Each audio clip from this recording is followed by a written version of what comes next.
বলবো না যে এটা শুধু তোমাদের জন্য কাজে লাগবে, এটা আমাদের সবার জন্যই কাজে লাগবে। যারা আমরা গাছকে ভালোবাসি, যারা কৃষিকাজের সাথে জড়িত, আমাদের সবারই প্রয়োজন ইরিগেশন। তো ইন ব্রড সেন্স এটা ইরিগেশনটা কি, ইরিগেশন আমরা কিভাবে দিলে মোর ইফেক্টিভ হবে, ইরিগেশন কি কি বিষয়ের উপর নির্ভর করবে, কখন দিতে হবে কখন দিতে হবে না, বিষয় যখন আমরা ব্রড সেন্সে জানবো তখনই হচ্ছে কি আমাদের এই সাবজেক্টটা পড়ার সার্থকতা আসবে, বা আমি আরেকজনকেও বলতে পারবো, তাই না? এটা এজন্য আসলে আমাদের ইরিগেশনটা পড়তে হবে বা আরো ডিটেল জানতে হবে। তাহলে আমরা দেখি যে আমাদের এখানে কি কি কভার করবে। সো এটা কভার করতে হচ্ছে যে এই টপিকে হোয়াট ইজ ইরিগেশন, আমি বললাম যে ইরিগেশন কি সেটা জানবো। পারপাস অফ ইরিগেশন, ইরিগেশনটা আমরা মানে কেন দিব, নেসেসিটি অফ ইরিগেশন, ইরিগেশন প্রয়োজনীয়তাটা কি, আবার ইরিগেশনের ওয়াটার সোর্স গুলা কি, দেন ওয়াটার ইরিগেশন মেথড, ইরিগেশন সবভাবে ইরিগেশনটা দিতে হবে সেটা একটা ইম্পর্টেন্ট ফ্যাক্টর। আচ্ছা আমি একটু ইন্টারাপ্ট করি আবার পড়ার মধ্যে, সেটা হচ্ছে আমি যদি খুব দ্রুত কথা বলি, তোমরা আমার কথা বুঝতে অসুবিধা হয়, সেক্ষেত্রে আমাকে তোমরা সেখানে আমাকে বলতে পারো যে ম্যাডাম বুঝতে অসুবিধা হচ্ছে বা আপনি খুব দ্রুত বলছেন। জি ম্যাডাম।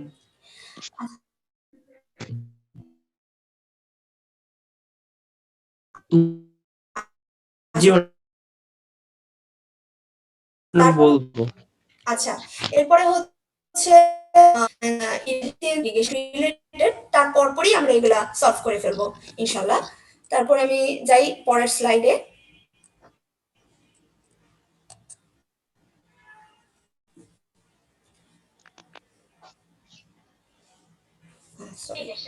ইরিগেশন, আমরা আসলে ইরিগেশন বলতে কি বুঝি, যদি বৃষ্টি হয়, আজকে ধরো বৃষ্টি হলো, তো বৃষ্টিপাত হওয়ার ফলে হচ্ছে কি আমি তখন গাছে পানি দিতে যাবো, আবার যাব না, কারণ আমি জানি গাছের পুষ্টির জন্য বা একটা গাছের বেঁচে থাকার জন্য যতটুকু পানি দরকার সে অলরেডি বৃষ্টি থেকে সেটা নিয়ে নিয়েছে। তার মানে বৃষ্টিপাত যখন হয় সেটা হচ্ছে ইরিগেশনের পর্যায়ে পড়বে না। ইরিগেশন আমরা তখনই বলবো যেটা হবে artificial application of water to soil, এবং এটার উদ্দেশ্য কি হবে, supplying the moisture essential for plant growth, মানে একটা প্লান্টের গ্রোথের জন্য যতটুকু ময়েশ্চার বা যতটুকু পানির প্রয়োজন হবে সেইটা আর্টিফিশিয়ালি সাপ্লাই যখন আমরা করতে পারবো তখনই আমরা সেটাকে ইরিগেশন বলবো। আচ্ছা যারা সেকশন এর স্টুডেন্ট তাদের মধ্য থেকে একজন বা সিআর, তোমাদের কি ইরিগেশন স্যার পড়িয়েছেন অলরেডি, মোর্শেদ স্যার? জি পড়াইছে। সব্যসাচী। জি পড়াইছে? জি না ম্যাম। জি পড়াইছে স্যার, কে কোন স্যার পড়াইছে, মোর্শেদ স্যার পড়াই ফেলছে? জি ম্যাম একটু পড়ানো হয়েছিল, একটু পাম্পেও পড়ানো ম্যাডাম। হয়েছিল। জি ম্যাডাম পাম্পেও একটু গিয়েছিলেন স্যার, সেন্ট্রিফিউগাল পাম্প এগুলো, আর তাহলে শুরুতে বিভিন্ন ইরিগেশনের ক্লাসিফিকেশন গুলো ম্যাডাম একটু পড়ানো হয়েছিল। আচ্ছা তাহলে তো তোমরা জানোই। জি ম্যাডাম। আচ্ছা ঠিক আছে, তারপরেও আমার মনে হয় তোমরা ধৈর্যের পরিচয় দিবা, আর যদি আমার কাছ থেকে নতুন করে জানার কিছু থাকে সেটা নেওয়ার চেষ্টা করবা। Thank you. আচ্ছা এরপরে আমি দেখি এখানে আসলে কিছু ইরিগেশন ওয়াটারের সোর্স দেখানো হয়েছে, যেখানে আমরা দেখতে পাচ্ছি যে কিভাবে আমরা আর্টিফিশিয়ালি ফিল্ডে অ্যাপ্লাই করছি ইরিগেশন। এখানে প্রত্যেকটা মেথডই বা প্রত্যেকটা ছবিতেই দেখানো হয়েছে যে পানিটা আর্টিফিশিয়াল সোর্স থেকে আমরা ফিল্ডে দেওয়ার চেষ্টা করছি। তাহলে আমরা ইরিগেশনকে এক কথায় বলতে পারি যে এটা হচ্ছে আর্টিফিশিয়াল অ্যাপ্লিকেশন অফ ওয়াটার। এটা উদ্দেশ্য হচ্ছে যাতে একটা প্লান্ট তার প্রয়োজনীয় সয়েলটা ময়েশ্চারটা নিতে পারে বা ওয়াটারটা অ্যাবজর্ব করতে পারে, যা তার গ্রোথের জন্য ইম্পর্ট্যান্ট। আচ্ছা আমরা এখন নেক্সট স্লাইডে চলে যাই। সো আমরা যদি এটাকে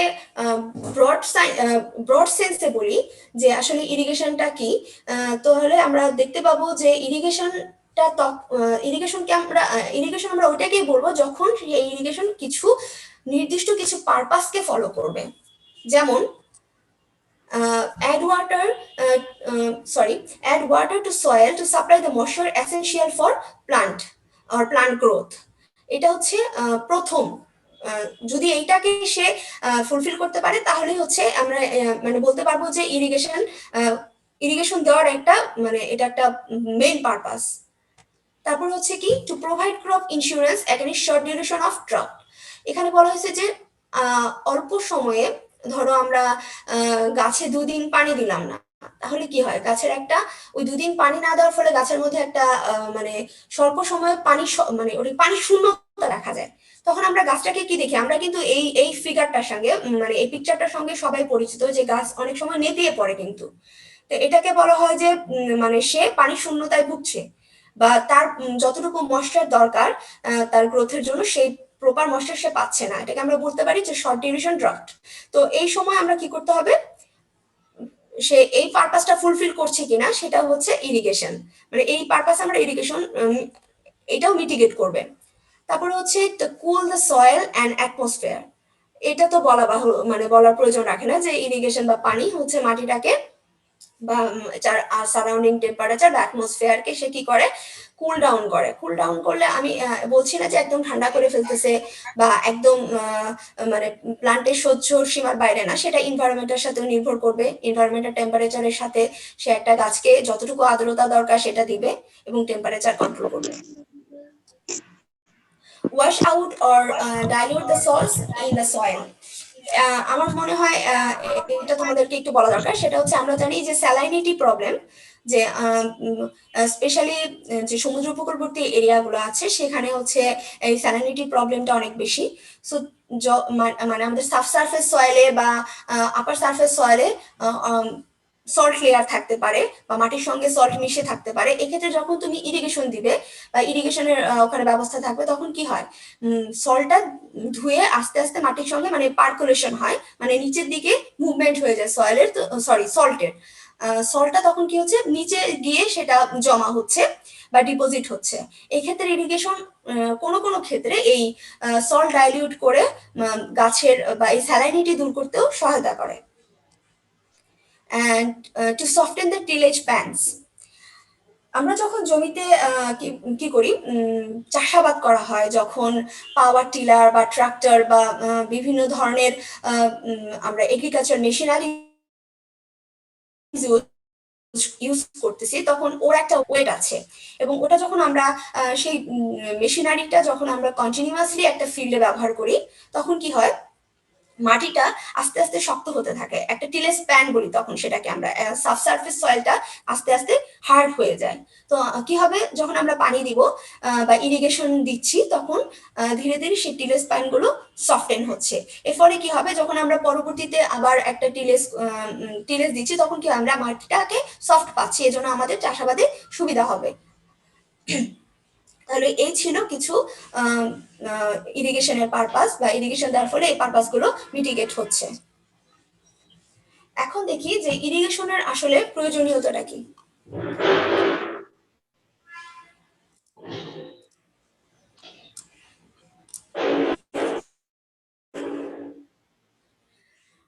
আচ্ছা, throughout the crop period, adequate quantities of water is required near the root zone of the plant for their growth. তার মানে এটা হচ্ছে ইরিগেশনের একটা প্রয়োজনীয়তা যে একটা ক্রপ তার গ্রোথ বা আমি বলবো যে ক্রপটা যখন আমি লাগালাম সে থেকে ক্রপটা বড় হওয়ার জন্য বা গ্রোথ পিরিয়ডের জন্য তার যতটুকু পানির প্রয়োজন পানিটাকে সাপ্লাই দেওয়া, কন্টিনিউয়াস সাপ্লাই দিতে হবে। সো অবশ্যই এই ক্ষেত্রে ইরিগেশন প্রয়োজন। তারপর বলা হয়েছে যে কেন আমরা ইরিগেশন দিব, আরেকটা কারণ হচ্ছে যে বৃষ্টিপাত। বাংলাদেশ তো আমরা জানি নাতিশীতোষ্ণ, তারপর এখন এনভায়রনমেন্টের অবস্থা সবাই জানো, কখন বৃষ্টি হচ্ছে কখন ঠান্ডা হচ্ছে কখন শীত পড়তেছে তার কোনো ঠিক নেই, কখনো গরম। তো এর উপর ডিপেন্ড করে আসলে বৃষ্টিপাত কখন হবে, আমি কখন তার জন্য ওয়েট করব সেই বৃষ্টির জন্য, সেটা আসলে এখন আর প্রিডিক্ট করার মতো অবস্থা কোনো ফার্মারের নেই। তো এই ক্ষেত্রে ইরিগেশনটা খুবই প্রয়োজন, মানে আর্টিফিশিয়ালি আমাকে ব্যবস্থা রাখতে হবে যে কোনো সময় আমাকে আমার ফিল্ডে পানি দেওয়ার প্রয়োজন পড়তে পারে। তারপর যেটা বলা হয়েছে যে intensity of rainfall is very uncertain and beyond the control of human পাওয়ার। মানে আমি যেটা বললাম এতক্ষণ সেই কথা বলা হয়েছে। আর সব সিজনের ক্রপের ক্ষেত্রে যে আমি বৃষ্টি পাবো সেটা কিন্তু না। যে আমাদের এনভায়রনমেন্টাল দিক যদি আমি দেখি বা আমাদের ওয়েদার যেমন বাংলাদেশে, সেক্ষেত্রে যদি আমি চিন্তা করি যে নট অনলি বাংলাদেশ, যে কোনো দেশেই, যে আমি বসে থাকলাম বৃষ্টি হবে আর এই জন্য শুধু বৃষ্টির সময় আমি গাছপালা লাগাবো, এছাড়া অন্য সময় লাগাবো না, তা তো আর সম্ভব না। এক্ষেত্রে ইরিগেশনটা অবশ্যই প্রয়োজন। তাহলে এখানে বলা হয়েছে যে so irrigation becomes absolutely necessary to fulfil the water requirement of the crop. আসলে এটাই হচ্ছে মেইন নেসেসিটি। আমার মনে হয় এই পর্যন্ত কারো বোঝার অসুবিধা থাকার কথা না, খুবই সহজ কিছু কথাবার্তা। আমি মনে হয় পরের স্লাইডে চলে যাচ্ছি। এখানে আচ্ছা, এখানে বলা হচ্ছে যে sorry, sources of irrigation water. আমি আসলে ক্লাস যেভাবে কন্ডাক্ট করি এভাবে এখানে আসলে কন্ট্যাক্ট করা সম্ভব না। ওদের সাথে কথা বলি, আমার মনে হয় এখানে সেই সুযোগটা দিলে একটা হ্যাফেজার্ড কন্ডিশন তৈরি হয়ে যাবে। সো আমার মনে হয় সেটা অ্যাভয়েড করাই ভালো। যাই হোক, the main source of irrigation water সেটা হচ্ছে প্রিসিপিটেশন অর রেইনফল। তাহলে আমরা কিছুক্ষণ আগে বললাম যে রেইনফলের জন্য বসে থাকা যাবে না। রেইনফল কখন হবে সেটার উপর ডিপেন্ড করে আমরা ক্রপ লাগাতে পারি না, কিন্তু আবার এখন বলছে যে প্রিসিপিটেশন ও রেইনফলটাই হচ্ছে main source of water. Actually what happen? Ma'am slide দেখা যাচ্ছে। শেয়ার অফ হয়ে গেছে, ম্যাম মানে স্লাইড slide অফ হয়ে গেছে। হ্যাঁ হ্যাঁ, 6 নাম্বার স্লাইড। সেটা ঠিক আছে, হ্যাঁ আসছে। আচ্ছা, তাহলে আসলে কিভাবে এটা হয়, যখন আসলে রেইনফল হচ্ছে তখন হচ্ছে কি আমাদের যেটাকে বলি আমরা গ্রাউন্ড ওয়াটার বা সাবসারফেস ওয়াটার। সাবসারফেস ওয়াটার, কারণ বৃষ্টির পানি আমরা জানি ইনফিল্ট্রেশন দেন পার্কুলেশন হয়ে আন্ডারগ্রাউন্ডে বা গ্রাউন্ড মানে সাবসারফেসে গিয়ে জমা হচ্ছে, বা আমরা যেটা বলি হচ্ছে আমাদের ডিপ টিউবওয়েল গুলো, যেগুলো হচ্ছে আন্ডারগ্রাউন্ড থেকে ওয়াটার উঠে আসে। সো ওই লেভেলে গিয়ে যখন বৃষ্টির পানি জমা হচ্ছে সেটা একটা সোর্স। সো এই জন্য রেইনফলকে বা প্রেসিপিটেশনটাকে মেইন সোর্স হিসেবে ধরা হয়েছে। তারপর যখন বৃষ্টিপাত হয় আমাদের আশেপাশের যে সারফেস ওয়াটার যেটা যেমন পুকুর, নদী, নালা, খাল, বিল এগুলো ভরে যায়। সো এগুলো থেকে কিন্তু আমরা বছরের পরবর্তী সময়গুলো পাম্পের সাহায্যে পানি দিতে পারি আমাদের পার্শ্ববর্তী ফিল্ডগুলোতে। তারপর বৃষ্টির পানি, যখন বৃষ্টির সিজন, তখন তখন তো আমরা ডাইরেক্টলি ব্যবহার করতে পারছি। তো আমাদের main source of irrigation water হচ্ছে precipitation or rainfall. Then atmospheric ওয়াটারের অবদান আসলে খুব বেশি না যদিও, তারপরেও এটা হচ্ছে আমাদের ইরিগেশনে সামহাও হেল্প করে থাকে। যেমন স্নো, মেল্টিং স্নো বা ডিউ বা ফগ বা হাই হিউমিডিটি। আমরা অনেক সময় দেখি না যে শীতকালে গাছের ওপর শিশির জমে আছে।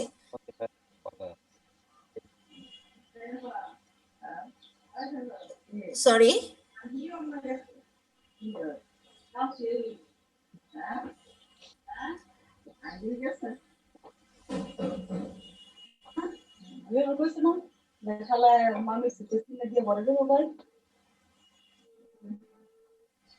আমি মনে হয় মিউট করতে বলেছিলাম তোমাদেরকে।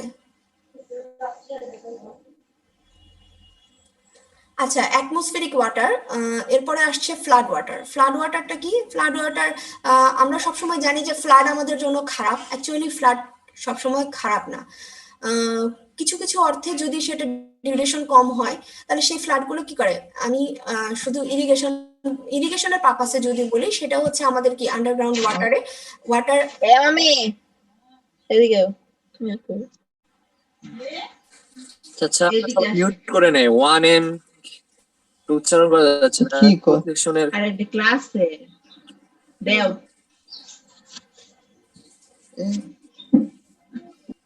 ওটা কে রে? এক কথা বারবার কেন বলতে হয়? ম্যাম বারবার বলতেছে সবাইকে মিউট করার জন্য। কে যে ওইটা নামও তো উচ্চারণ করা গেল না। খোদাই ডিস্টার্বের জন্য আসছে। ডিস্টার্ব করার জন্য ক্লাসের মধ্যে ঢুকে। সবাই একটু মিউট করে নাও।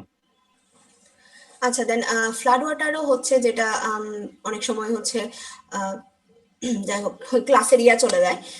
ফ্লাড ওয়াটার আন্ডারগ্রাউন্ড ওয়াটারের একটা সোর্স, কারণ ফ্লাড ওয়াটারে হচ্ছে একটা বড় অংশ যেটা হচ্ছে পার্কুলেশন হয়ে আমাদের আন্ডারগ্রাউন্ড ওয়াটারের একটা রিজার্ভ সোর্স হিসেবে কাজ করে। সময় আবার ওয়াটারের ক্ষেত্রে না, আমি ফ্লাডের একটা উপকারিতা বলি। যখন ফ্লাড চলে যায় তখন হচ্ছে জমিতে পলি পড়ে, শুনেছো নিশ্চয়ই। তো সেটা হচ্ছে কি জমিকে অনেকটা ফার্টাইল করে। এটাও হচ্ছে ফ্লাডের একটা ভালো দিক যদি বলতে পারি, মানে যদি বলা যায়। তারপর হচ্ছে সারফেস ওয়াটার। সারফেস ওয়াটার তো তোমরা জানো যে আমাদের আশেপাশে নদী নালা খালবি, যেখান থেকে ফার্মাররা অনেক সময় পাম্পের সাহায্যে পানি নিয়ে তাদের ফিল্ডে দিয়ে থাকে। দেন গ্রাউন্ড ওয়াটার। গ্রাউন্ড ওয়াটার হচ্ছে আসলে গ্রেট সোর্স, যেটা আল্লাহ তাআলার অশেষ মেহেরবানি যে গ্রাউন্ড ওয়াটার আছে। গ্রাউন্ড ওয়াটার থেকে ফার্মাররা উপকৃত হচ্ছে, আমরা আমাদের দৈনন্দিন খাবারের যেটা বিশুদ্ধ পানি সেই সোর্স। সো এগুলো হচ্ছে আসলে কিছু মানে source of irrigation water. So এখানে আমরা পেলাম হচ্ছে প্রিসিপিটেশন ও rainfall, atmospheric water, flood water, surface water and ground water. আচ্ছা, আমরা নেক্সট স্লাইডে চলে যাই। সেটা হচ্ছে এখানে জাস্ট কিছু সোর্স দেখানো হয়েছে, যেমন রেন, ফগ, এরপরে অ্যাকচুয়ালি এটা dew, then fog, melting snow, just some source of vision. Now, water application method. Water কিভাবে আমি অ্যাপ্লাই করব বা ইরিগেশনটা আমি কিভাবে দিব সেগুলো কিছু স্পেসিফিক ফ্যাক্টরের উপর ডিপেন্ড করবে, যেমন টাইপ অফ ক্রপ এবং সেই ক্রপের মার্কেট ভ্যালু। যেমন তুমি বা তোমরা চাচ্ছ যে তোমরা একটা ফার্ম করবে যেখানে হচ্ছে বা প্রজেক্ট আছে যেটাতে তোমরা স্ট্রবেরির চাষ করতে চাচ্ছ। তো স্ট্রবেরি চাষের জন্য কিভাবে ইরিগেশন দিতে হবে এবং এটা মাথায় রাখতে হবে যে স্ট্রবেরির মার্কেট ভ্যালুটা কেমন। আমি যাচ্ছে তাই ভাবে বা যেভাবে ইচ্ছে ওভাবে ইরিগেশন দিলাম, আমার কোনো প্ল্যান থাকবে না, আর আমার স্ট্রবেরি সব হওয়ার আগেই বা ফল আসার সাথে সাথে আমি এমন ভাবে পানি দিয়ে ফিল্ড ভাসিয়ে দিলাম যে আমার স্ট্রবেরি যেগুলো আসলো ফল সেগুলো সব ঝরে গেল বা পচে গেল। তো সেক্ষেত্রে তো আমার সেটা ইফেক্টিভ হচ্ছে না। তো আমাকে দেখতে হবে আমি কি ধরনের ক্রপ লাগাতে চাচ্ছি এবং সেই ক্রপের মার্কেট ভ্যালুটা আমাদেরকে মাথায় রাখতে হবে, যে আমি কি ইরিগেশন দিলে সেটা ইকোনমিক হবে, কি ইরিগেশন দিলে সেটা প্লান্টের জন্য ইফেক্টিভ হবে। তারপরে হচ্ছে টপোগ্রাফি অফ দ্য ল্যান্ড। বাংলাদেশে সব জায়গায় সমান না, কিছু হিলি এলাকা আছে, কিছু সমতল ভূমি, কোনো কোনো জায়গা বেশ উঁচু নিচু। তো আমাদেরকে বুঝে দিতে হবে যে আমাদের কোন জায়গায় কি ধরনের ইরিগেশন দিলে সেটা ইফেক্টিভ হবে। তারপরে বলা আছে যে type of soil to be irrigated. Type of soil to be irrigated বলতে বোঝানো হয়েছে যে আমার যে মাটিটা, সেই মাটিটা আসলে কি ধরনের, স্যান্ডি না ক্লে সয়েল, যেটাকে বাংলায় বলা হয় কি, তোমরা সয়েল সায়েন্স পড়ছো নিশ্চয়ই না? সয়েল সায়েন্সের মাটির বেলে দোআঁশ এরকম, হ্যাঁ এঁটেল মাটি, হ্যাঁ। তো এরকম কোন মাটির জন্য কি ধরনের ইরিগেশনটা দিলে বেটার হবে সেটাও কিন্তু একটা মানে আমাদের মাথায় রাখতে হবে। তারপর বলা হচ্ছে source and quantity of available water supply. হ্যাঁ, এটা আমি মনে হয় আমার কাছে মনে হয় যে সবচেয়ে ইম্পর্টেন্ট হওয়া উচিত, কারণ আমার আশেপাশে পানির সোর্স আছে কিনা, আমাকে এখন পাম্পিং করে আন্ডারগ্রাউন্ড ওয়াটার তুলে আনতে হবে নাকি আমার পাশে বড় একটা নদী আছে বা বড় একটা পুকুর আছে, বা আমি কোনো একটা রিজার্ভিয়র করে বৃষ্টির সময় পানি ধরে রাখতে পারলাম কিনা, মানে এগুলোর দিক অবশ্যই মাথায় রাখতে হবে। আমার এলাকাতে আশেপাশে কোনো পানির ভালো সোর্স নাই, আন্ডারগ্রাউন্ডের ওয়াটার আমাকে তুলতে হচ্ছে, কিন্তু সেটা কিন্তু খুব কস্টলি, মানে কস্ট ইফেক্টিভ হচ্ছে না। তুমি যখন আন্ডারগ্রাউন্ড থেকে পানি উঠাচ্ছ সেটা তো তোমার ইলেকট্রিসিটি কভার করছে, তোমাকে একটা প্রথমে মেশিন সেট আপ আছে, তো ওটা কিন্তু মানে একটা হিউজ কস্টের ব্যাপার। তো তুমি যখন হিউজ কস্ট ব্যয় করে মানে ওখানে খরচ করার পর তুমি কিভাবে পানি দিবা, তুমি এখন পানি দিলা, পানি দেওয়ার পরে দেখলা গাছ সব মরে গেছে, এত পানি দিছো, কিন্তু তোমার সেখানে কষ্ট গেল, পানির অপচয় হলো। তাহলে সেটা আমার মাথায় রাখতে হবে যে আমি এত কষ্ট করে পানি দিচ্ছি, সে পানিটা যেন ইফেক্টিভলি একটা গাছ নিতে পারে বা আমার ফিল্ডে সেটা ইফেক্টিভলি কাজে লাগে। Then amount of land preparation. Land preparation বলতে এখানে বোঝানো হচ্ছে তুমি, এটা একটা important factor then cultural practices এখানে আসলে মানে খুব ফিউ কিছু কনসেপ্ট, যেমন অনেকে গ্রিন হাউস ব্যবহার করে, অনেকে রেইন শেড ব্যবহার করে।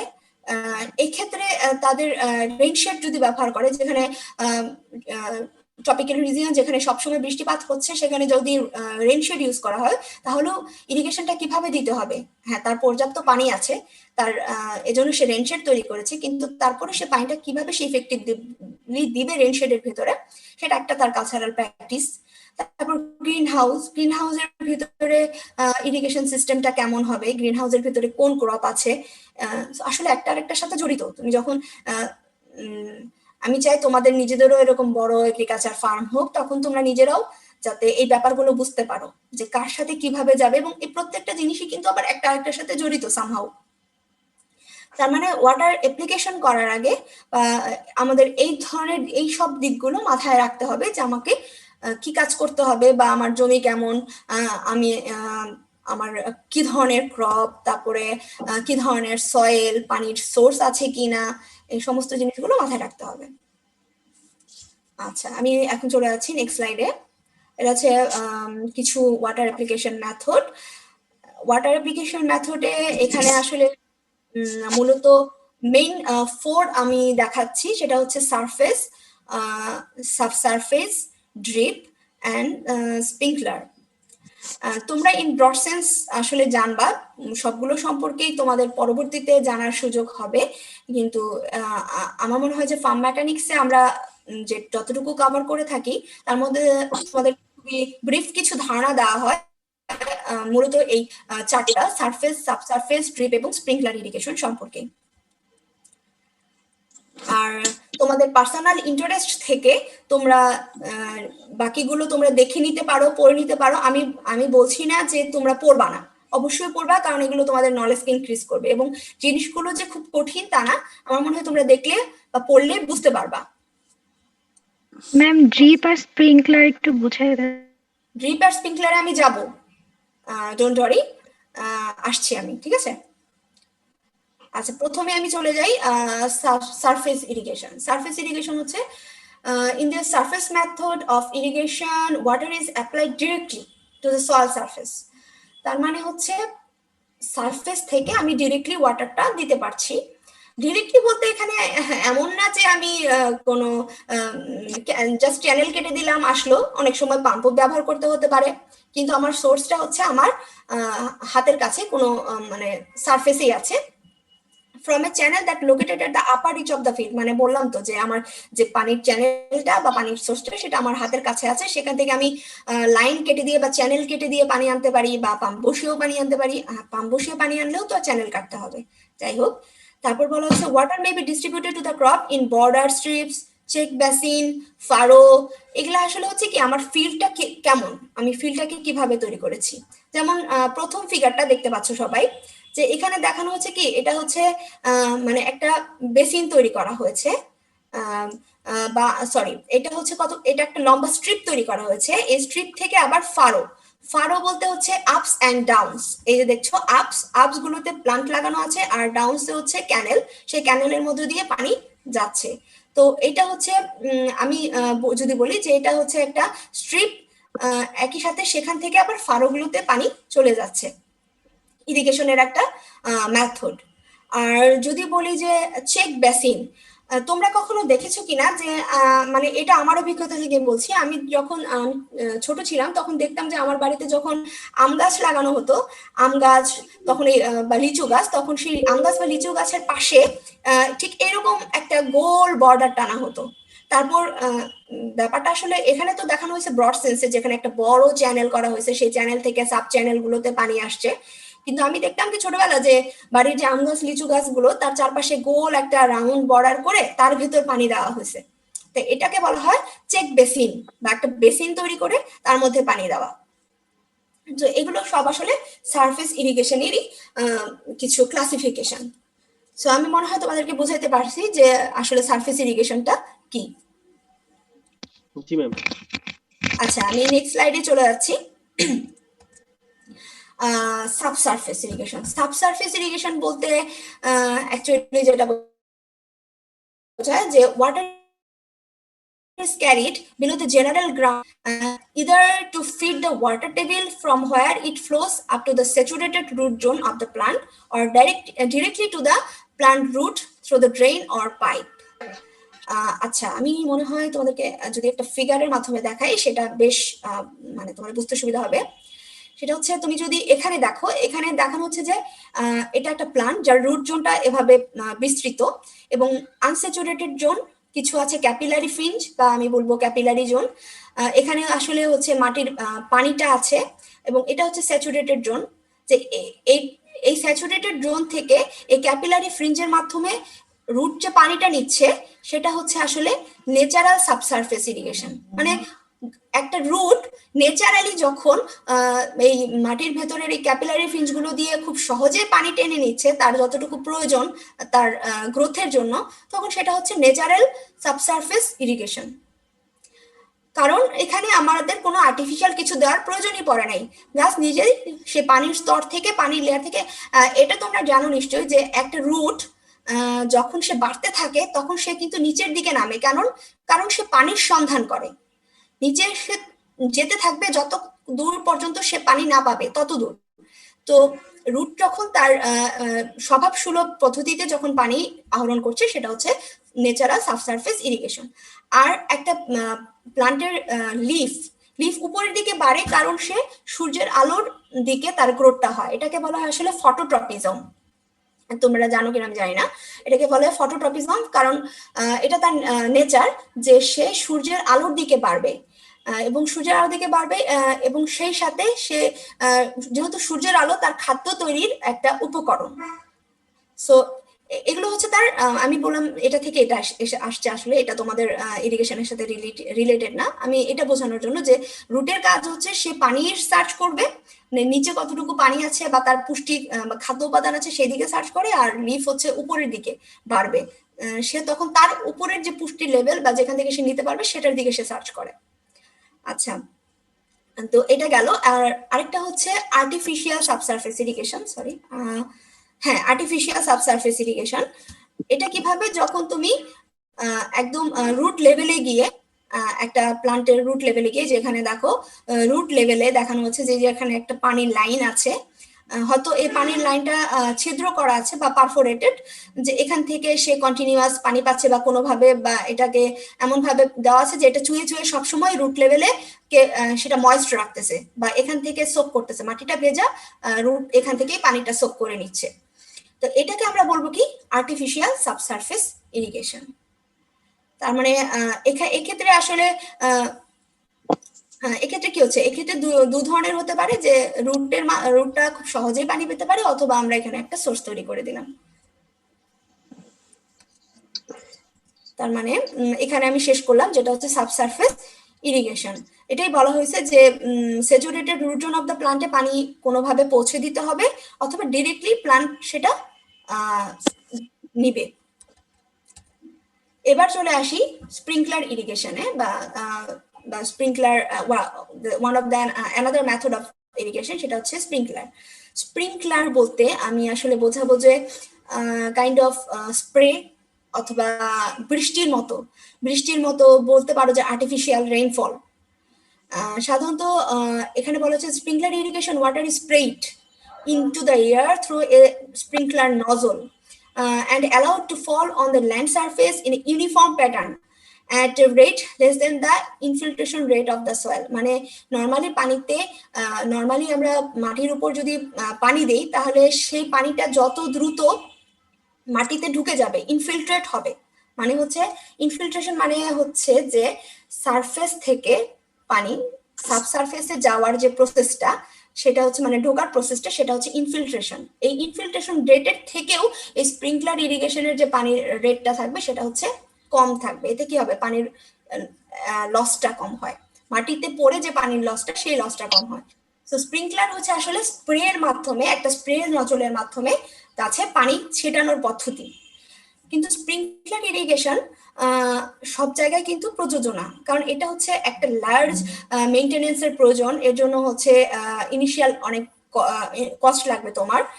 এটা হচ্ছে সাধারণত স্লপ, যেটাকে বলে ইরেগুলার টপোগ্রাফি, ইরেগুলার টপোগ্রাফি আমরা বলতে বুঝতে পারি মেনলি হিলি এরিয়া বা স্লোপিং গ্রাউন্ড, অথবা খুবই তোমার প্লট সাইজটা খুবই স্মল এবং তুমি একটু শৌখিন মানুষ আছো, তুমি বা তোমরা চাইলা যে এই জায়গায় তুমি স্প্রিংকলার ইরিগেশন দিবা। তারপরে একটা ফিল্ডে হচ্ছে বিভিন্ন রকমের ক্রপ আছে, ধরো এক জায়গায় ধান, অ্যাকচুয়ালি এটা ধানের জন্য প্রযোজ্য না, আমি জাস্ট ফর এক্সাম্পল বললাম। এক জায়গায় ধান দিলাম, আরেক জায়গায় ডাল দিলাম, তো এক একটার ইরিগেশন এক এক রকম, দুইটাতে কিন্তু একরকম পানি দিলে চলবে না। তো সেই ক্ষেত্রে তুমি যদি প্লট বাই প্লট আলাদা পানি দিতে চাও, ইরিগেশন দিতে চাও, সেই ক্ষেত্রে স্প্রিংকলার ইরিগেশনটা খুব উপযুক্ত সেই সমস্ত ক্ষেত্রে।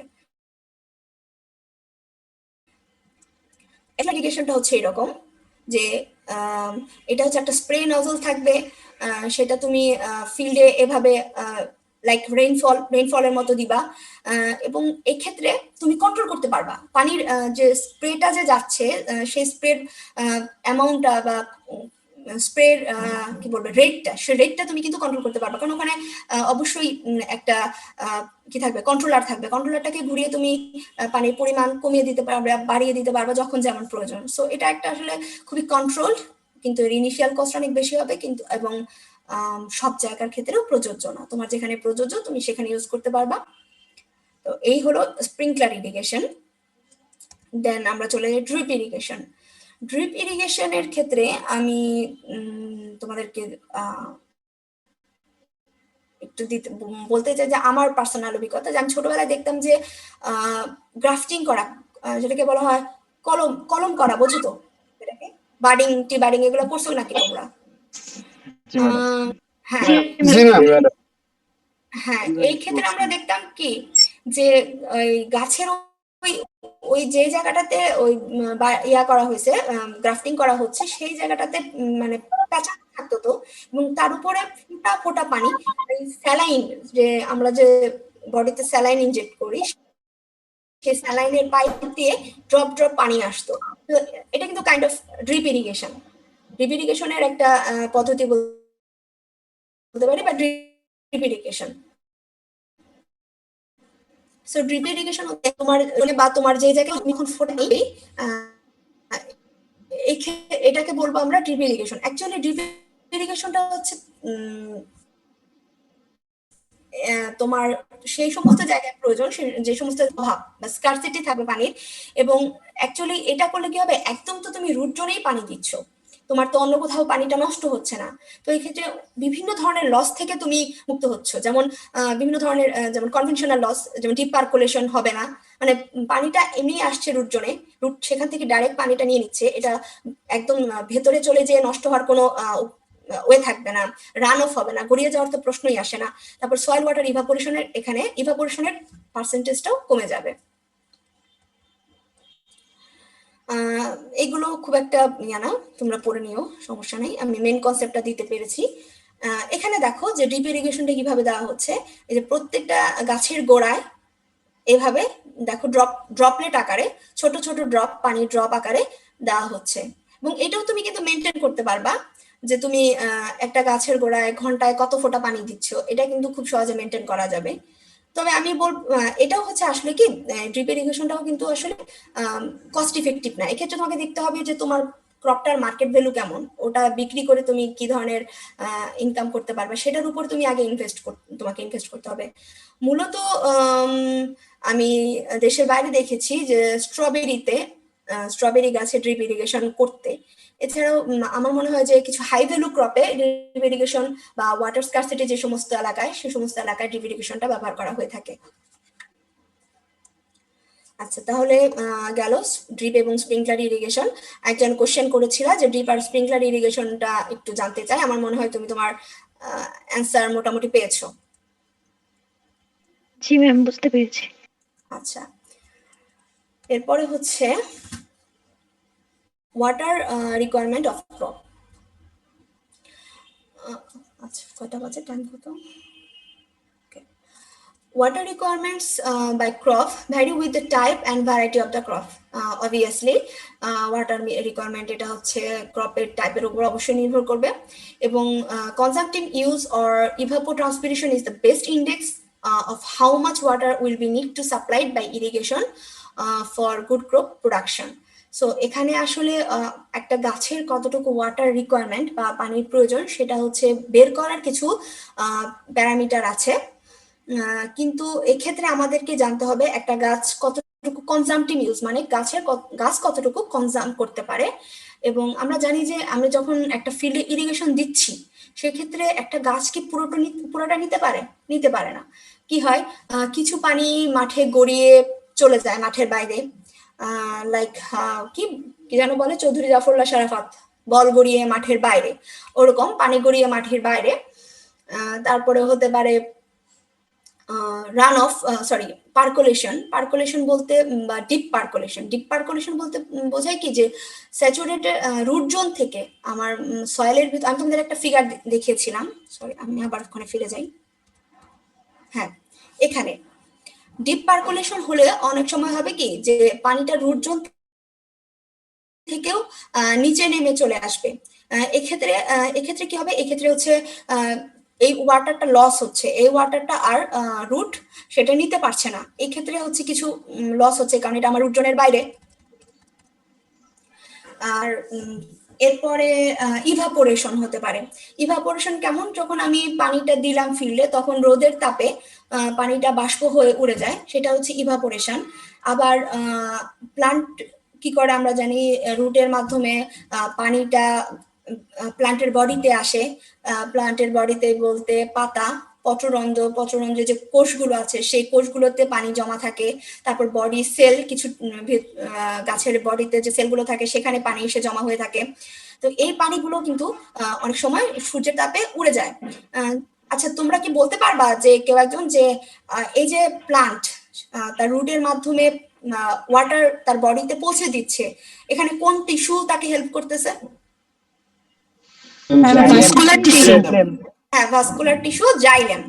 জাইলেমের মাধ্যমে, হ্যাঁ জাইলেমের জাইলেমের টিস্যু। হ্যাঁ, ভেরি গুড। জাইলেমের মাধ্যমে পানিটা এই মানে বিভিন্ন কোষে পৌঁছে যাচ্ছে।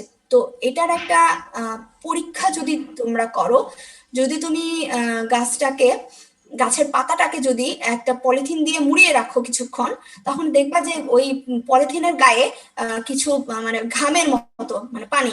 তার মানে কি আসলে যে ওই সূর্যের তাপে ওই পানিটা বের হয়ে আসতে পারেনি, ওই পলিথিনের ভেতরে জমা হয়েছে। সো এটাও হচ্ছে কি কাইন্ড অফ ওয়াটার লস, এটাকে বলি আমরা ট্রান্সপিরেশন, যেটা প্লান্টের বডি থেকে হচ্ছে। আর ইভাপোরেশন এবং ট্রান্সপিরেশন মিলেই হচ্ছে ইভাপোট্রান্সপিরেশন। সো এই দিকগুলো যদি আমরা মেজার করতে পারি, জানতে পারি, তাহলে আমরা একটা ক্রপের জন্য কতটুকু ওয়াটার রিকোয়ারমেন্ট সেটা আমরা মেজার করতে পারবো। সো এখানে আমরা অলরেডি বলে ফেলছি ইভাপোট্রান্সপিরেশন সম্পর্কে। আমার মনে হয় না এটা আর ব্যাখ্যা করার প্রয়োজন আছে। এবং যে কথাটা কিছুক্ষণ আগে আমি বললাম সেটা হচ্ছে ফিগারের মাধ্যমে দেখালে এরকম যে প্লান্ট টিস্যু থেকে যেটা পানিটা ভ্যাপার হচ্ছে সেটা ট্রান্সপিরেশন, এবং যেটা সয়েল থেকে চলে যাচ্ছে সেটা হচ্ছে ইভাপোরেশন। অ্যান্ড বোথ আর কম্বাইন করলে সেটা আমরা বলবো ইভাপোট্রান্সপিরেশন, সেম থিং। আচ্ছা, এখন হচ্ছে নেট ইরিগেশন রিকোয়ারমেন্ট। এটা আসলে কি? নেট ইরিগেশন রিকোয়ারমেন্ট হচ্ছে amount of irrigation water that required to bring the soil moisture level in the effective root zone to the field capacity. আচ্ছা, এখানে একটু মুশকিলে পড়ে গেলাম না? এখানে দুইটা জিনিস আমাদেরকে জানতে হবে, একটা হচ্ছে ফিল্ড ক্যাপাসিটি কি আর একটা হচ্ছে ইফেক্টিভ রুট জোন কি, তাই না? আচ্ছা, ফিল্ড ক্যাপাসিটি বলতে আমরা যদি নর্মালি বুঝি যে একটা ফিল্ডের পানি ধারণ ক্ষমতা। আমরা একটা ফিল্ডে যখন পানি দিলাম, ধরো ফিল্ডে আমরা পানি দিলাম 600 কিউবিক মিটার পানি দেওয়ার পরে ফিল্ড থেকে কিছু পানি রান অফ হয়ে চলে গেল, কিছু পানি ড্রেন আউট হয়ে চলে গেল। মানে ড্রেন আউট বলতে বুঝছি আমি পার্কুলেশন বা ডিপ পার্কুলেশন হয়ে চলে গেল। এরপরও ফিল্ডে যেই পানিটুকু থাকবে আমি সেটাকে বলবো স্যাচুরেটেড কন্ডিশন। আমার মনে হয় তোমরা জানো যে স্যাচুরেটেড কন্ডিশন কি, সেটাই হচ্ছে সেই ফিল্ডের ক্যাপাসিটি। একটা ফিল্ড থেকে সমস্ত পানি আমি ফিল্ডে পানি দিলাম, সেই ফিল্ড যতটুকু ধারণ করলো, আফটার কিসের পর, যে পানি কিছু পানি রান অফ হয়ে চলে গেল, কিছু পানি ইভাপোরেশন হলো, কিছু পানি পার্টিকুলেশন হলো, তারপরে একটা ফিল্ডের যে ধারণ ক্ষমতা এত কিছুর পরেও যে পানিটা সে ধরে রেখেছে সেটাই হচ্ছে সেই ফিল্ডের ক্যাপাসিটি।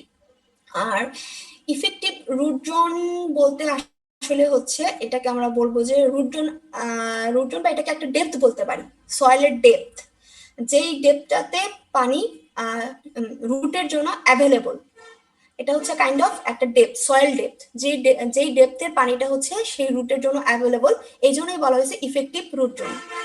মানে ওই জোনটাতে সয়েলের জন্য, সরি, রুটের জন্য পানি অ্যাভেলেবল থাকবে, এটাই হলো ইফেক্টিভ রুট জোন।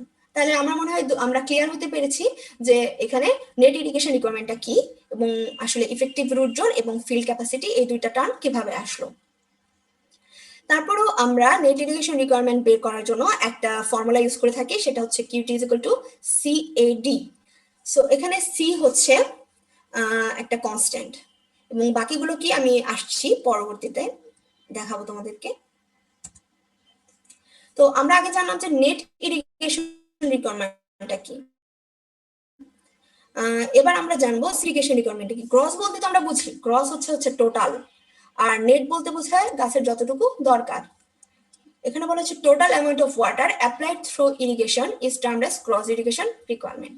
এবং এটাকে এখানে একটা কথা বলা আছে, in the other word it is the net irrigation requirement plus losses in water application and other losses. তার মানে বোঝানো হচ্ছে gross total water, total amount of water আমি যেটা ফিল্ডে অ্যাপ্লাই করলাম, আর নেট বলতে যেটা প্লান্ট তার জন্য নিব। এটা কিভাবে আমরা এই ফর্মুলার মাধ্যমে এটা কিভাবে আমরা আবিষ্কার করতে পারি, QT = CAD/E। এখানে আমরা আগে বলেছি যে সিটা হচ্ছে এখানে একটা কনস্ট্যান্ট, কিউ হচ্ছে the size of stream. Size of stream বলতে আসলে আমরা বোঝাচ্ছি যে একটা ফিল্ডে কি পরিমাণ পানি দিলাম সেটা কি আমরা সেটা হচ্ছে অবশ্যই সময়ের সাথে নির্ভর করবে, এটা একটা রেট, যে কি কোন রেটে আমরা পানি দিলাম। সো এককটা সবসময় আসবে হচ্ছে পার সেকেন্ডে বা পার আওয়ারে বা পার টাইম।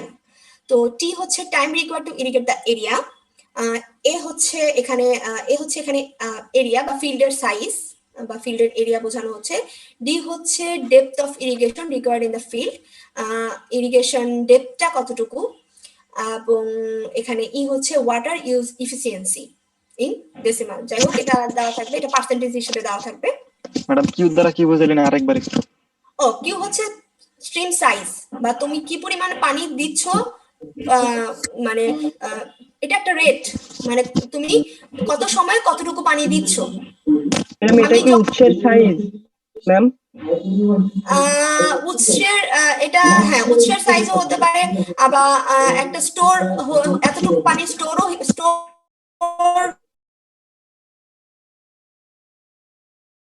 হিসেবে পারো। আচ্ছা আমি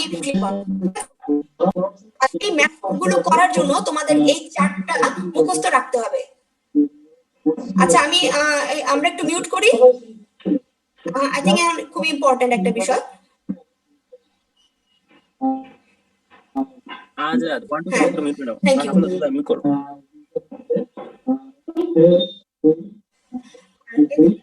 Water requirement of crop. Azad mute করো। 127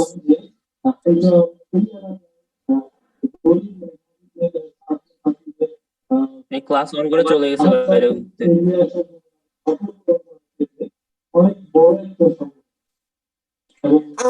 আচ্ছা পরে লিভ এখানে এখানে দেখো যে ওয়াটার রিকোয়ারমেন্ট অফ ক্রপের জন্য তোমাদের এই চারটা একটু মুখস্থ রাখতে হবে বা মাথায় রাখতে হবে, কারণ এখানে কিছু ইউনিট কনভার্সনের ব্যাপার থাকবে। ওর আইডিটা ও এন্ট্রি করছে।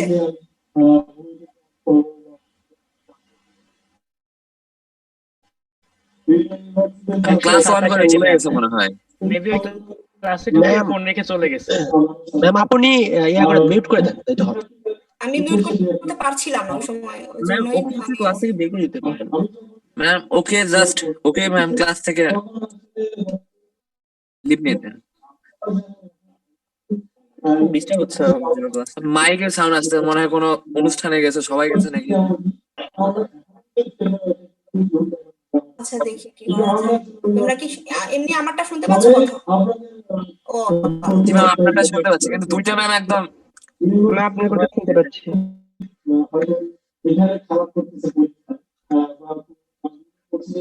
এটা আমি তো অপশন পাচ্ছি না, কোথায় গিয়ে ম্যাম মিউট ইয়ার করতে হবে? আসতেছে। আচ্ছা, আজাদের ফ্রেন্ড কে, সে একটু আগে কল দিয়ে বলে দেয়। হ্যাঁ, তোমাদের কেউ যদি পরিচিত থাকে তাহলে ওর সাথে কানেক্ট করো, কানেক্ট হয়ে ওকে বলো। আর আচ্ছা হ্যাঁ আমি সেটাই করছি। এখানে আমরা দেখলাম যে কিউটি ইজ সিটি বাই ই, এটা হচ্ছে আমাদের দুই ধরনের ইরিগেশন ইকুইপমেন্ট আমরা ফুলফিল মানে বের করতে পারবো এখান থেকে। আচ্ছা এখানে আমি যেটা বললাম যে এই চারটা তোমাদের জন্য খুবই ইম্পর্টেন্ট। এখন দেখো আমরা ম্যাথটাতে চলে আসি। এই স্লাইড হ্যাঁ এই স্লাইডটা তো যে যেভাবে পারো, কারণ এখন ম্যাথটা করার জন্য এই স্লাইডটা লাগবে। ম্যাডাম এটা পরীক্ষা দেওয়া স্ক্রিনশট থাকবে নিয়ে নিতে পারো না? অথবা ছবি তুলে। না এই স্লাইডটা অবশ্যই পরীক্ষায় দেওয়া থাকবে না, তোমাদেরকে এটা না মনে মানে রাখতে হবে। মানগুলা, মানে সি এর মান বা ই এর মানগুলো ম্যাডাম। না সি এর মানগুলো তোমাদের রাখতে হবে যে কোন ইউনিটের জন্য সি এর মান কিরকম হবে।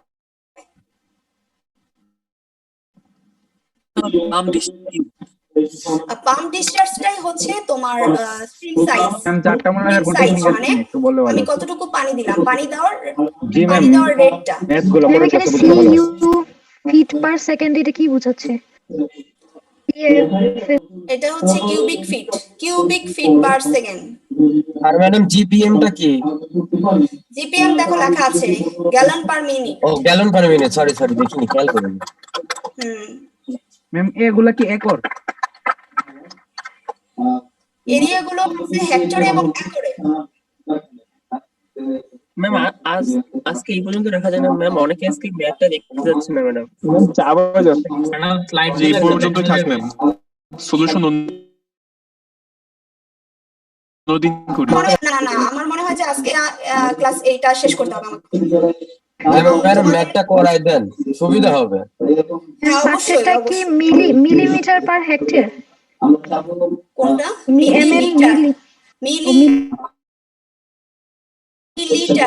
Millilitre per hour.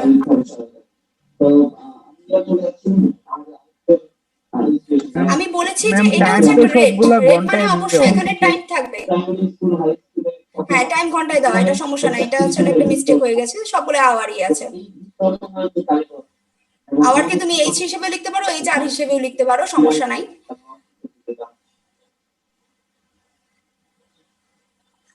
আচ্ছা আমরা ম্যাথে চলে যাই। এটা তোমরা একটা ছবি তুলে রাখতে পারো বা স্ক্রিনশট নিয়ে রাখতে পারো, আর এটা তো নোটের সাথে আমি দিয়েই দিব, সো কোনো প্রবলেম নাই। আর এটা নিয়ে এত টেনশন করার কিছু নাই, খুব বেশি হেরফের হয় না।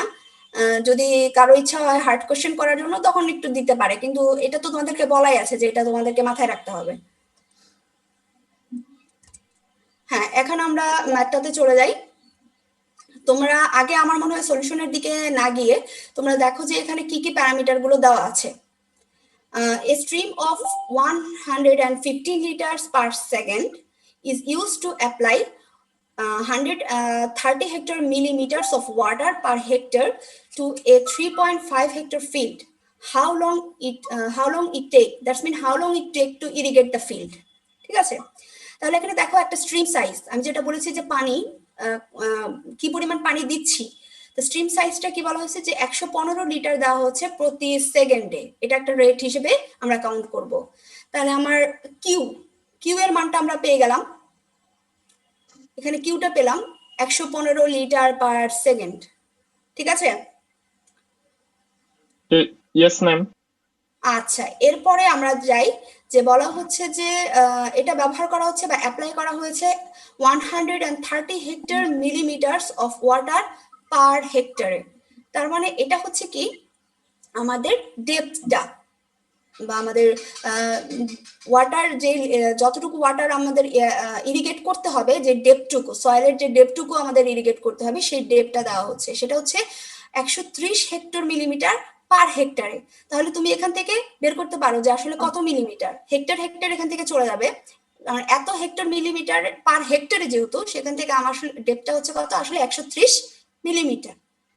ঠিক আছে, 130 মিলিমিটারকে, হ্যাঁ এইটা বলো। আরেকটু ক্লিয়ার যদি করতেন ম্যাডাম, মানে এইটা কিভাবে ডেপথ বোঝাচ্ছে এটা বুঝতে পারছি না ম্যাডাম। মানে 130 hectare millimetre of water per hectare, হ্যাঁ, মানে এটা প্রতি অবশ্যই হেক্টরে। ডেপথ বোঝাচ্ছে, প্রতি হেক্টরের জন্য এত হেক্টর মিলিমিটার। আচ্ছা, হ্যাঁ, তুমি এখান থেকে ডাইরেক্ট ডেপথটা পাবা। এটা আবার নর্মালও দেওয়া থাকতে পারে, এভাবে দেওয়া আছে, একটু ঘুরিয়ে অঙ্কটা করা দেওয়া আছে। এবং এখানে এখানে কি আমাদের আসলে টোটাল, হ্যাঁ ঠিক আছে, এটা প্রতি 130 হেক্টর মিলিমিটারের জন্য পার হেক্টরে এত। হ্যাঁ, এখান থেকে আমরা ডেপথ বের করলাম কত, দেখো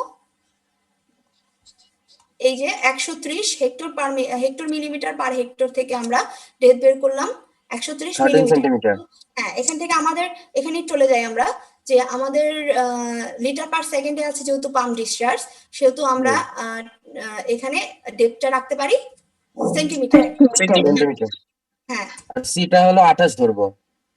হ্যাঁ, এখানে সি 28 ধরবা। আর একটা জিনিস এখানে বাদ আছে, যে এরিয়া কত, 3.5 হেক্টর। 3.5 হেক্টর। হ্যাঁ, সহজ হয়ে গেল ব্যাপারটা। তাহলে আমরা হ্যাঁ। খুব সহজেই টাইমটা বের করে ফেলতে পারি। সরি, ম্যাম সি কি অলওয়েজ 28 হবে? না, এটাই তো তোমাকে বের করতে হবে এই লিস্ট থেকে। ও এই লিস্ট থেকে তো তোমাকে সি এর মানটাই বের করতে হবে, যে সি কখন 100 হবে, কখন 28 হবে। এখানে অ্যাকচুয়ালি 28 লেখা হয়েছে, এটা কিন্তু আসলে 27.8। 28 লিখলেও সমস্যা নাই। Okay ma'am. আচ্ছা, এই সি এর মানটাই হচ্ছে তোমাকে বের করতে হবে, কারণ জাস্ট ইউনিট কনভার্সন, পুরো ম্যাথটাই হবে ইউনিট কনভার্সন। তোমাকে এখানে আমি বলে দিচ্ছি যে যদি কোনো একটু ঘুরিয়ে দেওয়া হয়, সেক্ষেত্রে তোমার ইউনিট কনভার্সন গুলোর দিকে একটু খেয়াল রাখতে হবে তোমাদেরকে। ম্যাম এক্সাম্পল, ম্যাম এখানে কি শুধু কিউ এর এককটা দেখে আমি সি এর এককটা নিচ্ছি, মানে সি এর মানটা নিচ্ছি? তোমার মেইন টার্গেট হবে তুমি সবগুলোকে একটা সিকোয়েন্সে নিয়ে আসবা। তুমি ধরো অঙ্কটা করতে চাচ্ছ সি কে 28 এ রাখতে চাচ্ছ, সেক্ষেত্রে তুমি সি 28 এ রাখার জন্য কিউ কে কিসে নিতে হবে, এ কে কিসে নিতে হবে, ডি কে কিসে নিতে হবে, সেই অনুযায়ী নিবা। Okay ma'am. জি ম্যাম, বুঝতে পারছি। আচ্ছা, তো এখানে কিছু এখানে কিছু এক্সাম্পল দেওয়া আছে, সেগুলো থেকে বা এক্সারসাইজ দেওয়া আছে, এগুলো তোমরা আমার মনে হয় করতে পারবে ফর্মুলা অ্যাপ্লাই করে।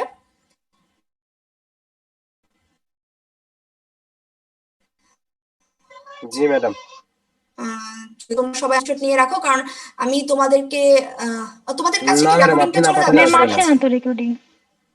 আপনাকে গুগল ড্রাইভ থেকে পাঠিয়ে আচ্ছা, দিতে তোমাদের হবে। কাছে আসবে না। আচ্ছা, ঠিক আছে, সেক্ষেত্রে তোমরা যেটা করতে পারো, ম্যাম এগুলোর সাথে আনসার দেওয়া থাকলে বেশি ভালো ছিল। অ্যান্সার দেওয়া থাকলে ভালো ছিল।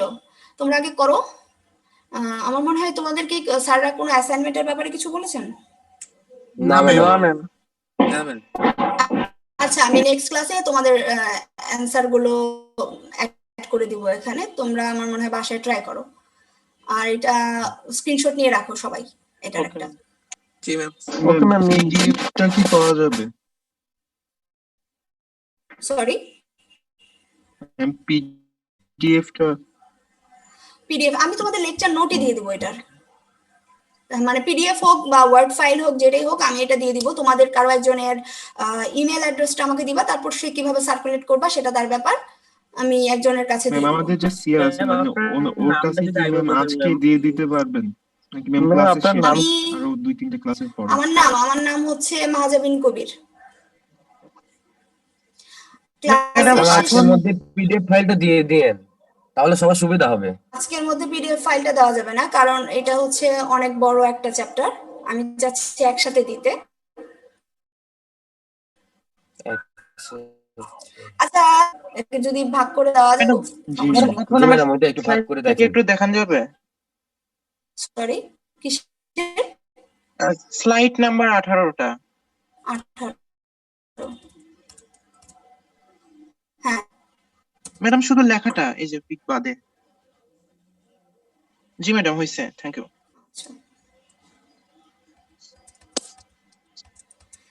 আচ্ছা, বাজে কয়টা এখন? ম্যাডাম 12টা বাজে। আর আমি মনে হয় ম্যাডাম আজকে আর না। হ্যাঁ আমি মনে হয় আজকে এটুকুই থাক আজকে ম্যাডাম। আর না না জি ম্যাডাম।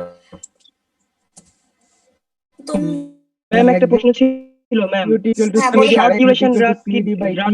দুইটা পার্থক্য। সরি কি বললাম? শর্ট ডিউরেশন ড্রাফটটা কি? শর্ট ডিউরেশন ডায়েট হচ্ছে অনেক সময় তুমি গাছে 2 দিন পানি দিলা না, দেখবা 3 দিনের দিন গাছটা হচ্ছে কি নেতিয়ে পড়ে আছে না, নেতিয়ে থাকে না, অনেক সময় পাতাগুলা কেমন মানে কি বলবো শুকিয়ে যায়, ঝলসে যাওয়ার মতো হয়ে যায়। জি ম্যাম। দেখছো এরকম কখনো? ম্যাম জি ম্যাম। হ্যাঁ এইটাই হচ্ছে জি ম্যাম আসলে দেখছি। ড্রট বলতে বোঝানো হচ্ছে খরা, মানে সে অল্প সময়ের জন্য পানির অভাবে সেই মানে পানি শূন্যতার কারণে তার ওইরকম সিচুয়েশন হয়েছে। Okay ma'am. আর কিছুদিন থাকলে এক জায়গায় গাছটা কিউট মরে ইকুয়াল যাবে। টু সিএডি আর আরেক জায়গায় কিউট ইকুয়াল সিএডি বাই ই, দুইটার পার্থক্য কি বুঝলাম না। একটা হচ্ছে গ্রস ইরিগেশন রিকোয়ারমেন্ট আর একটা হচ্ছে নেট ইরিগেশন রিকোয়ারমেন্ট। ম্যাম একটা কোশ্চেন ছিল। বলো। ম্যাডাম ড্রিপ আর স্প্রিংকলার এই যে দুইটাতে ইরিগেশন মেথডের কথা বললেন, এটা তো মূলত বহির্বিশ্বে আমরা দেখি। বাংলাদেশের মতো এরকম একটা উন্নয়নশীল দেশে কি এগুলা ইউজেবল এবং কোনো বেনিফিট কি পাবো আদৌ? বাংলাদেশের মতো উন্নয়নশীল দেশে আমি অ্যাকচুয়ালি বা তুলা উন্নয়ন বোর্ডের একটা ওদের কি ফিল্ডে বা হ্যাঁ ফিল্ড না গবেষণার ইয়াতে আমি একবার গেলাম, তখন দেখলাম যে ওরা স্প্রিংকলার ইউজ করতেছে তুলাতে, মনে হয় ইনিশিয়াল স্টেজে ওরা স্প্রিংকলার ইউজ করছে। বাংলাদেশে ব্যবহার আছে, ব্যবহার হয়। আর বাংলাদেশে যেহেতু তোমার মানে কিছু বাইরের ফল নিয়ে আসা হচ্ছে, তো সেক্ষেত্রে আমি স্ট্রবেরি চাষেও আমি অনেক সময় ড্রিপ ইরিগেশন ইউজ করতে দেখছি। আমার মনে হয় যে এগুলো মানে চলে আসছে অলরেডি বাংলাদেশে অনেক আগে থেকেই, তবে স্বল্প পরিসরে ভবিষ্যতে যত ভালো আর উন্নত খামার হবে, ফিল্ড ম্যানেজমেন্ট হবে, তত ওগুলোর ব্যবহারও বাড়বে। এগুলোর কস্ট রেট কি বেশি নাকি এভারেজ? ইনিশিয়াল কস্ট রেট অবশ্যই বেশি হবে, এবং সেটা অবশ্যই নির্ভর করবে তোমার ল্যান্ডের উপর, কতটুকু ল্যান্ড, তারপর সেটার টপোগ্রাফি কেমন, সেটা কি ফ্ল্যাট ল্যান্ড নাকি সেটা হিল, জি ম্যাম। এটা তো মানে এভাবে বলা যাবে না, সেটা বিভিন্ন ফ্যাক্টরের উপর নির্ভর করবে। থ্যাংক ইউ ম্যাম কোশ্চেন ছিল। হ্যাঁ বলে ফেলো। ম্যাম ইভাপো ট্রান্সপিরেশনটা কখন হয়?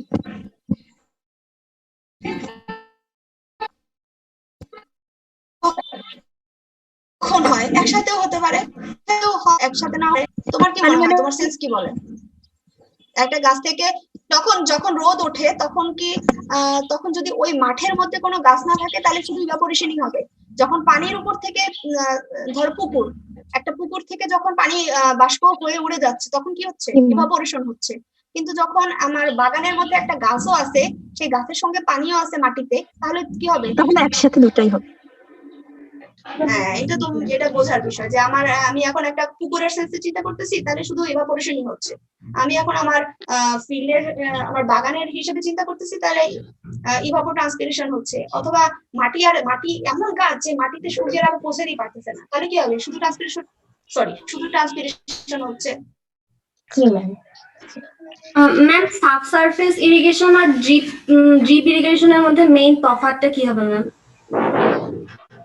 ড্রিপ ইরিগেশন কি করা হচ্ছে, যে ড্রিপ ইরিগেশন হচ্ছে মাটির উপরে তোমার রুট জোন বরাবর পানিটা তাকে দেওয়া হয়েছে। মানে চলে যাচ্ছি, এখানে দেখো, এখানে এমন ভাবে পানিটা দেওয়া হচ্ছে যেটা ডাইরেক্ট তার রুট করে যাবে। তো এটা পানিটা কি হচ্ছে? ইনফিল্ট্রেশন হচ্ছে, কিন্তু ভেদ করে মাটির স্তরকে ভেদ করে যাচ্ছে।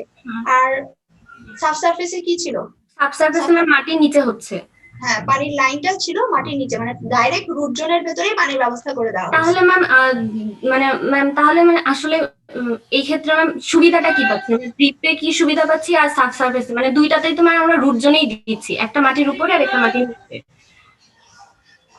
মানে দুইটা কষ্টের ব্যাপার যদি তাহলে আমার মনে হয় দুইটাতেই গ্রেড ম্যানেজমেন্টের প্রয়োজন আছে। এটা হচ্ছে সয়েলের উপর আমার মনে হয় ডিপেন্ড করতে পারে অনেক সময়, বা মেইনটেনেন্সেরও ব্যাপার থাকতে পারে, ক্রপের উপরও নির্ভর করতে পারে যে আমার কি ধরনের ক্রপ কোনটা দিলে সুবিধা হবে। এটা ফার্মারের উপরও আমার মনে হয় ডিপেন্ড করে যে সে সাবসারফেস ওয়াটারটাকে ব্যবহার করতে চাচ্ছে ওইভাবে। Ma'am. I think subsurface water ability ওখানে বেশি, এই জন্য সে পানির লাইনটাকে ওইভাবে সেট করেছে।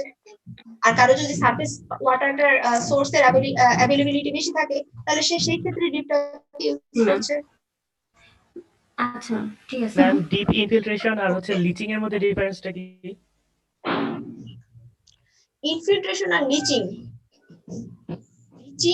ইনফিল্ট্রেশনটা আসলে আমরা কি অর্থে ব্যবহার করি? ইনফিল্ট্রেশন হচ্ছে সারফেস থেকে সাবসারফেসের দিকে পানিটা ইনফিল্ট্রেট হচ্ছে, মানে পেনিট্রেট হচ্ছে, পেনিট্রেট হয়ে পানিটার যে মুভমেন্ট, ডাউনওয়ার্ড মুভমেন্ট। আর লিচিং এর ক্ষেত্রেও সেটা একই রকম প্রায়, মানে ধুয়ে যাওয়া যেটা পানিটা। ম্যাম লিচিং এর ক্ষেত্রে নিউট্রিয়েন্ট সহ নিচে নেমে যাবে। নিউট্রিয়েন্ট সহ নিচে নেমে যাবে। ইনফিল্ট্রেশন তো সেটা হচ্ছে তোমার জাস্ট ওয়াটার, মানে এটা হচ্ছে সব ওয়াটারই হচ্ছে ইনফিল্ট্রেশন হবে, ঠিক আছে? আর লিচিং এর ক্ষেত্রে সেটা হবে ডিফারেন্ট। ম্যাম পার্কুলেশন বলতে কি বোঝায়? পার্কুলেশন হচ্ছে কাইন্ড অফ ওয়াটার মুভমেন্ট, সেটা হচ্ছে ডাউনওয়ার্ড মুভমেন্ট সাবসারফেস থেকে, বা সাবসারফেসের যে জোনগুলো মধ্যে যে ওয়াটারের মুভমেন্ট হয়, সে অনেক সময় যদি সেটা আরো ডিপ হয়, ভেতরের দিকে হয়, সেটাকে ডিপ পার্কুলেশন বলা হয়। পার্কুলেশন আর লিচিং এর মধ্যে কি কোনো পার্থক্য আছে? পার্কুলেশন আর লিচিং এর মধ্যে কোনো পার্থক্য আছে কিনা এই ব্যাপারে তো দেখে বলতে হবে, ঠিক আছে? কারণ আমি এই ব্যাপারগুলো সম্পর্কে এত ভালো আইডিয়া আমার নাই।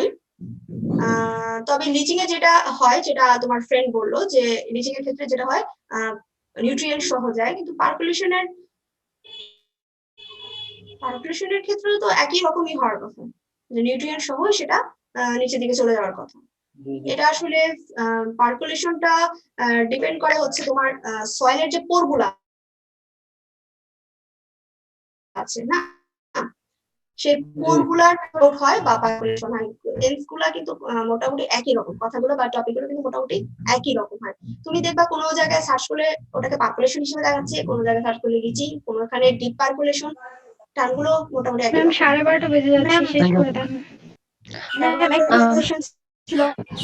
ম্যাম আপনি যে ম্যাম নেট ইরিগেশন আর ইরিগেশন একটু আবার বলবেন। সরি ম্যাম নেট ইরিগেশন আর গ্রস ইরিগেশনটা আবার একটু বলবেন, ম্যাম কানেকশন ছিল না। নেট ইরিগেশন আর গ্রস ইরিগেশন না? আচ্ছা, মিস আমাদেরকে কি প্রেজেন্টের লিংক দিবেন? প্রেজেন্টের লিংকটা তো আজকে দেওয়া হয় নাই। কেন, তোমরা তোমাদের আইডি এন্ট্রি করো নাই সবাই? জি মিস আইডি তো এন্ট্রি করো বক্সে সবাই সবার আইডি দিয়ে দাও। ম্যাডাম তো ফার্স্টে বলছে। লিংকটা আমি দিয়ে দেওয়ার চেষ্টা করব, মানে তোমাদের অ্যাটেন্ডেন্সের লিংক ইয়াটা, গুগল ফর্মটা। কিন্তু আজকে তোমরা সবাই আইডি দিছো, আইডি দাও। যারা দাও নাই ঝটপট দিয়ে ফেলো। আচ্ছা, ওই নেট ইরিগেশন আর গ্রস ইরিগেশন কোথায় গেল? Net irrigation requirement is amount of irrigation water required to bring the soil moisture level in effective root zone to the field capacity. এখানে আমি অনেকগুলো কথা বলছি, যে ফিল্ড ক্যাপাসিটি কি, ইফেক্টিভ রুট জোন কি, এই কথাগুলোকে তুমি শুনতে পাইছো যে আমাকে কোশ্চেনটা করছো? না ম্যাম শুনি নাই। আচ্ছা, তাহলে আবার বলি। ফিল্ড ক্যাপাসিটি হচ্ছে একটা ফিল্ডের যতটুকু পানির ধারণ ক্ষমতা।